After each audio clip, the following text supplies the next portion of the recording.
They may involve tasks like worksheets, quizzes, group discussions, or hands-on exercises.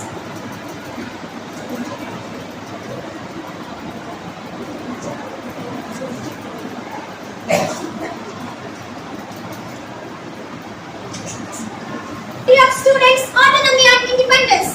Students are accepted to take their ownership of their projects, make decisions, and manage their time effectively.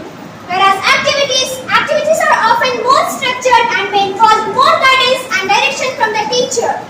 They are generally designed to be completed within a teacher-directed framework.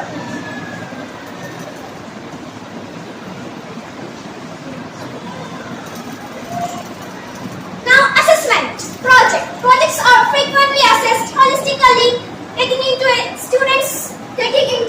account multiple aspects of the student's work, including research, analysis, presentation, and creativity. Assessment criteria may be broader and more varied. Activities are usually assessed based on specific criteria that are directly related to the intended learning outcomes.